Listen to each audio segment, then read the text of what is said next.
The last time I saw Tolu, he was walking barefoot toward the Baobab tree.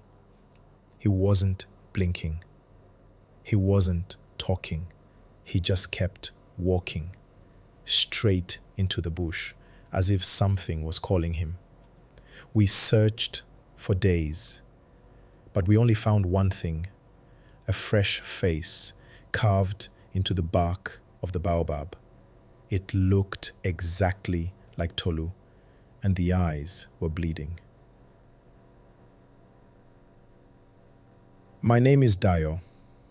I'm from a small village in Osun State, not far from Ife. People say our village is peaceful, safe, holy land. But I know what I saw, and it still gives me chills anytime I hear wind blowing through dry leaves. This story is not for entertainment. I'm telling it because people need to stop playing with what they don't understand, especially things that grow older than man, like the baobab tree.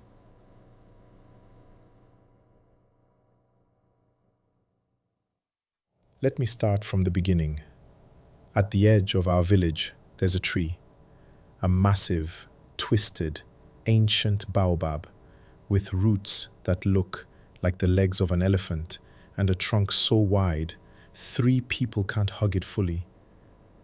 We called it Igiagbon, the tree of silence. No one touches it, no one climbs it, and children are warned never to play near it. Our elders say it houses a spirit, not the friendly kind, the kind that listens too closely, the kind that remembers your voice forever. Tolu was my cousin. We grew up together. He was always different. Smart, yes, but stubborn. Loud. Never respected rules. Always wanted to prove elders wrong. He used to say, "I beg, all these superstitions are just to scare us. Spirits no dey, ghosts no real." He had this laugh that made people either love him or avoid him. I remember clearly, one afternoon during dry season, we were walking past the baobab tree when Tolu stopped. He stared at it for a long time and said, "You know what, Dayo? I no believe this tree get any spirit. One day, I go test am." I begged him not to. He just smiled. During one festival night, people were dancing and drinking. Tolu disappeared for about 1 hour. Nobody noticed until he came back, holding something strange. It was a small piece of bark, old, dark, still wet. I looked at him and said, "Wet him be this." He grinned and whispered, "Now from the baobab. I cut small piece. Nothing happened." I swear my body went cold. I told him to throw it away. But he refused.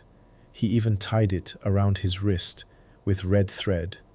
Said it would be his protection charm. Protection from what? He didn't know. But he was proud. He mocked the elders that night, laughed hard. The next morning, everything changed. Tolu didn't come out of his hut. When I checked on him, he was awake, but not blinking. He just sat there, sweating, whispering something to himself. I called his name. He slowly turned to me and said, "I hear it." I asked, "Hear what?" He replied, "The voice in the tree. It's angry." I told his parents. They thought it was fever. They brought herbs, gave him black soap bath. He only got worse. He stopped eating, started drawing strange marks on his walls, symbols none of us understood. And every night he would wake up and stare outside toward the baobab. I followed him one night. I know I shouldn't have, but something in me needed to know what was pulling him. Around midnight, Tolu left the house, barefoot, and walked into the bush. I followed at a distance. The moon was full. The air was thick. Crickets were silent. When we reached the tree, I swear, I felt the ground vibrating, like something breathing beneath the soil. Tolu stepped forward. He placed both hands on the tree and he said, "I'm sorry." The tree moved, not like wind, like it shuddered, like it was listening. Suddenly he fell to his knees. I ran. I couldn't stay. Next morning, Tolu was gone. His bed untouched. No footprints, no signs of struggle, nothing. We searched the entire village, the forest, the streams, but we found nothing until one of the hunters screamed. He had gone to ease himself near the Baobab and saw something on the trunk. We ran there, and what we saw, Tolu's face, carved into the tree, like it had been sculpted by invisible hands. The eyes looked real, wet, and from both eyes, dark red sap was dripping. Everyone ran. Even the bravest elder screamed. That night, we locked our doors. No one spoke of it. 2 nights after we saw Tolu's face on the tree, I had a dream.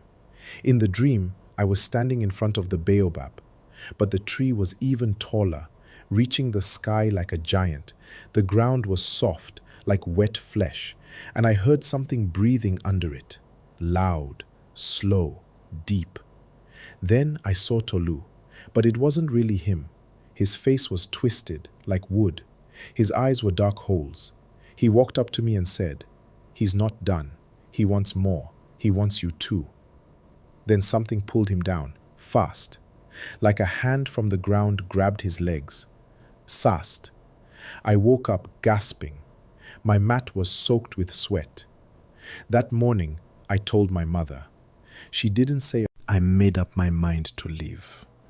I packed a bag quietly, left a note for my mother, and before sunrise, I left the village. I didn't look back.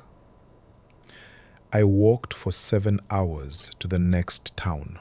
I stayed with an uncle who didn't ask questions. I never told him why I came. But even here, far away, I still hear the voice sometimes, in dreams, in the wind, in moments of silence. The last time it whispered, "You left, but you still belong to me." About a year after I left the village, I visited a small town called Oke Igbo, not far from where I now live. I had heard of an old shrine there, said to be protected by powerful Orisha spirits. I went not to pray, but to ask questions. The shrine keeper was a short, quiet man with grey hair. His name was Baba Ileri. I told him everything. About the tree, about Tolu, about the voices. I didn't expect him to believe me. 2 weeks after visiting the shrine, I started noticing a woman in white. Everywhere I went, market, street, even near my new home, I would see her standing in the distance. She wore all white, her head wrapped, and her eyes, they were all white. No pupils. Just empty. She never came close. But every time I blinked, she would be a little nearer. One day, I turned fast to catch her face clearly. But there was no face, just bark. Her skin looked like wood. Her arms had cracks like tree roots, and then she smiled. Her voice was deep and broken, like wind through a hollow trunk. "He still waits under the tree. When your feet touch that soil again, you will join him." Then she vanished into dust. I know I shouldn't have. But I couldn't run from it anymore. One early morning, I took a bus and traveled back to my village. But when I got there, it was no longer the same. The houses were empty, roofs caved in, the school was covered in weeds, and the baobab tree, it was taller than ever. Its roots had cracked through the ground and spread like giant snakes.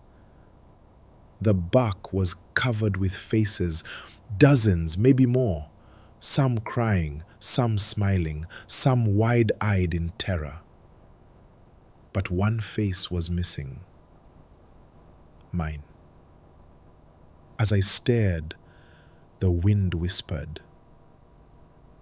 "Welcome back, Dayo." I don't remember falling asleep, but when I opened my eyes, it was night. I was lying at the base of the Baobab tree. The roots had grown around me, not touching, just circling. The air was heavy. My ears rang. My chest felt tight. Then I heard it. Tolu's voice, clear, calm, sad. "You came back. I told you not to." I turned, and there he was, standing beside the tree. His body was full of cracks, his skin like dark bark, his eyes still human. "You can't leave again, Dayo. It remembers you. It let you go the first time because it wanted to feed. Now it wants to keep." He reached out to me.